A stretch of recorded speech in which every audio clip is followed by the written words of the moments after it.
The value of our thoughts determine how we feel in each moment.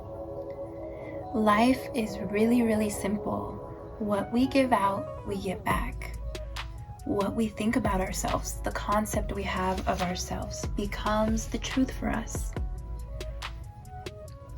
I believe that everyone is responsible for the things in our life. The best and the worst, every thought we think is creating our future. Each one of us creates our experiences by our thoughts and our feelings. The thoughts we think and the words we speak create our experiences. We create the situations and then we give our power away by blaming the other person for our frustration. No person, no place, and no thing has any power over us, for we are the only thinkers in it. When we create peace and harmony and balance in our minds, we will find it in our lives. The gateways to wisdom and knowledge are always open and available. Back in 2016, I was having a really hard time. I didn't quite understand why I was feeling such extreme emotions, going through such depression and anxiety, and I realized that it was due to the quality of my thoughts. My internal world had become quite negative and toxic. While I was very kind to others, my internal world, I was not kind to myself. So I would often berate myself or put myself down, procrastinate. All these different things became a major part of my identity. So I would like to share with you some of the points that I learned, mainly from spiritual teacher Louise Hay, that really helped me to get started on my path. The path, obviously, it is not complete. I am still learning and growing every day, and I experience these negative thought patterns every single day, up until this day, sometimes so intensely still. But it's been such a beautiful journey because I really have gotten to dive deep and take an inner look at why I feel the way I feel, why I think the way I think, and why certain things in my life are happening how they are happening. So one of the philosophies I wanted to share is we are responsible for all of our experiences. Upon first hearing that, it really, really bothered me. I did not like to know that I was creating negative experiences in my life. I believe our experiences, I believe all of life, our relationships are here as guidance, wisdom, and teachings. So the things we go through, there are hidden gems, wisdom, knowledge that our soul is supposed to gain from that experience. So we are responsible for all of our experiences, and a lot of it has to do with how we choose to see ourselves in relationship to the world and other people. Two people could be looking at an event and experience it in very, very different ways. This idea, this shift, it was very monumental. It was very big for me, and I had a lot of resistance against it. And sometimes I still do, right? We learn things and we can still go back and forth about whether that holds true for us. But every thought we think is creating our future. That for sure resonates with me on a deep and personal level. I know that when my thoughts are positive and uplifted, the most magical and amazing things happen in my life. If we are thinking, no matter what our physical reality is displaying, but if we are thinking thoughts of empowerment, thoughts of improvement, thoughts of love, thoughts of kindness, thoughts of compassion for ourselves and for others, our life will begin to move in that direction, right? That doesn't mean we can't honor sadness when it comes, honor anger when it comes, and sit with those things and experience them and ask them what they're here to teach us. None of our darkness is not something that's bad. It's an amazing, illuminating teacher. And so when we feel these emotions, it is really important to look into them and tap in and see what they're here to guide us to. But the point of power is always in the present moment. So if you can shift to being fully present, not ruminating over things in the past or anxious about something yet to happen, but really be in the present moment, that is the point of creation. That is where we have the ability to shift and change our lives in a forward positive momentum, forward motion, forward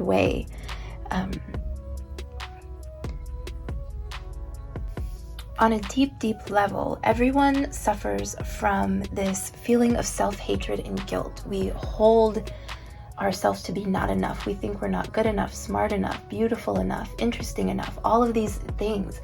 I know that was my major thing that really, really held me back. I thought whatever I did, I would never be good enough. And that became my identity. I operated, I thought, I expressed myself from this place of lack. I would hide myself and minimize myself as much as possible because it felt safe that way. I kind of equated having confidence and being, caring with yourself and as kind of a dangerous thing. Like, people won't like you if you shine too much. People won't like you if X, Y, or Z. And so to protect myself, and because I so badly wanted to be liked and wanted to have friends and community and connection, that's a big driving piece for me. I minimize myself to the point where I can be in a space and no one would even know that I'm there, because I shrink my energy down so much. So everyone suffers from self-hatred and guilt on one way or another. Even the most confident and successful people, the reason that they've been able to get beyond, though, is because they don't let that self-hatred and guilt stop them.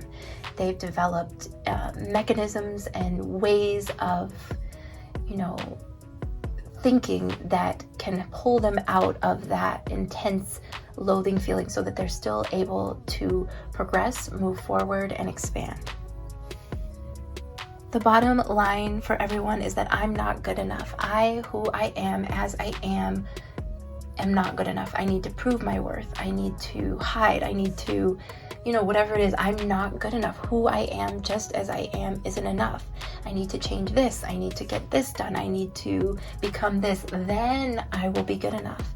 But this could be farther from the truth. Who we are, as we are inherently and intrinsically worthy. We have and hold value because of who we are, because of just being us. While that doesn't mean you don't want to grow and expand and learn and develop yourself, right? Of course, as a soul, you want to evolve, but your process doesn't need to look like anybody else's. And the beautiful thing is you get to create and define that. You get to decide what that expansion looks like, what success looks like. Success for me may be very, very different than success for you. Success for me might be seeing a hummingbird and having a moment with a bee. Something like that is really magical for me and holds meaning. And having a life where I'm able to do that might equate success. Whereas for you, it might look differently. Also, it's not, mutually, I can want to connect with nature or have these certain things in my life, but also want, a brand new car or to experience certain travel luxuries or whatever it is. You have the ability to expand and be and create whatever you want, whatever resonates with your particular soul. I've heard many times that you won't have a desire unless it's possible for you to achieve it. So unless it's actually possible, that desire won't be placed in your heart. And I truly believe this. I've never desired to be an NBA star, right? But I have desired to help others. And that has been a driving force. For me, my driving force has always been, I never want someone to feel so alone and trapped in their self-loathing and self-hate that they're not able to express their truest and most beautiful nature. I see the potential in every person that I meet, and I see so much beauty. And I think I've always known that that's been my purpose, my gift, if you will, to be able. And I think why I went through so much intense self-hatred is so that I could help guide others to finding that beauty that lies within, because we are our greatest teachers. And bringing someone back to that space, wow, it's such a beautiful feeling. So like I said, the bottom line for everyone is I'm not good enough. But this thought of I'm not good enough, it's just a thought and it can be changed. That's what's the beautiful thing.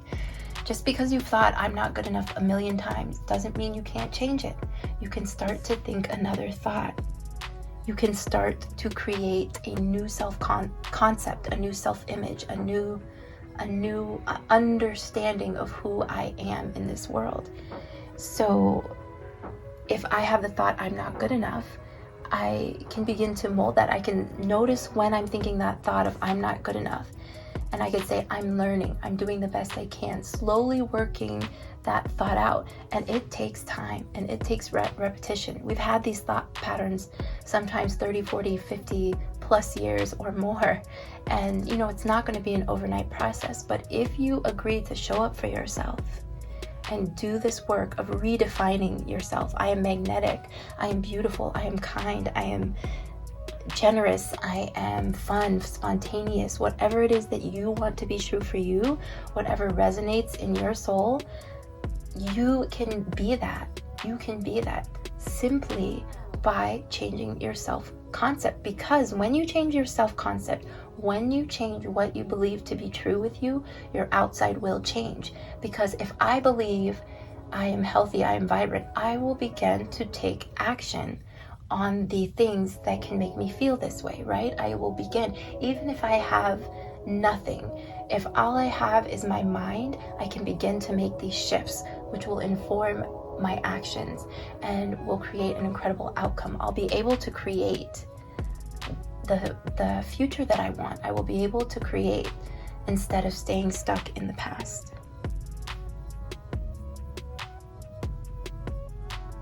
I've also been exposed to this idea of we create every illness in our body, which again, I don't want, I also have resistance to this concept, but our emotions are very toxic and damaging to our body. When you feel anger, when you feel hate, resentment, you feel it physically. Your stomach tenses, your mind is foggy, your jaw clenches. You feel it on a physical level. And that is why it's so important to explore and express these deeper held emotions. So we create every illness in our body. If you are someone who is experiencing something, I've had anemia, but I realized too, it's my thought pattern.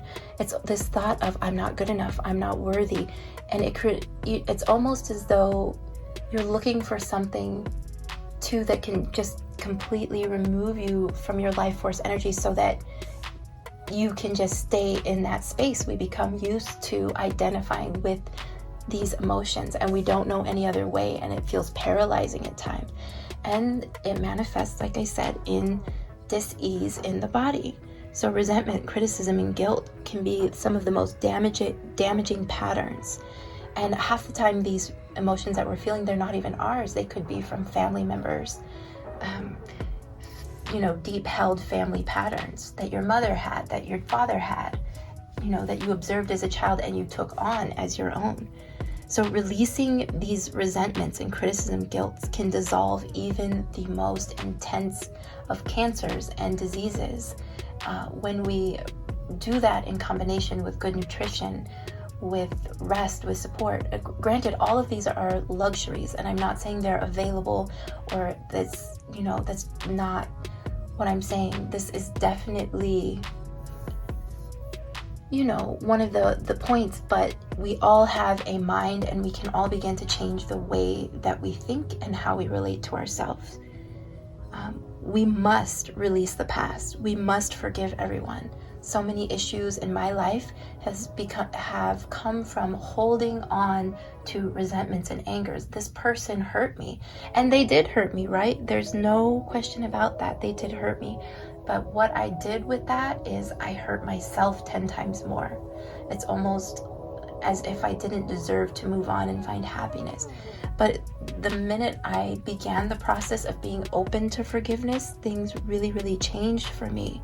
So we must be willing to begin to learn to love ourselves and know that we're enough despite what anybody's done to us, despite what anybody said to us, thinks of us, despite our mistakes. We have to be willing to love ourselves, because that is what will create true change in our life. When we give ourselves that love and compassion, when we give ourselves that understanding, this will work absolute miracles for us. Self-approval and self-acceptance in the now are keys to positive change. When we approve of ourselves and accept ourselves, then things really start to move. We're able to make that phone call that we need to make. We're able to, our heart is open to see opportunities around us. We're not caught in this victim mentality. Bad things have happened, bad things, and that's life. You know, you can't create, you can't, you know, you can't choose what will show up for you, but you can choose how you will respond to it. And when you have a healthy self-concept, healthy self-approval, self-acceptance, that is when real positive changes are able to be made. When we really love ourselves, everything in our life works. Everything begins to work when we truly love and appreciate ourselves, because that is the space we're operating from. That is the energy that we're operating from. And everything is you pushed out. Everybody mirrors back to you how you truly feel inside. And it's funny, if we think the thought the world is a cruel, angry place, guaranteed we'll see so many things in the reality reflect that. If we have a thought that people are kind and generous and helpful, we'll notice people being kind and generous and helpful. The power of what we create with our minds is absolutely amazing.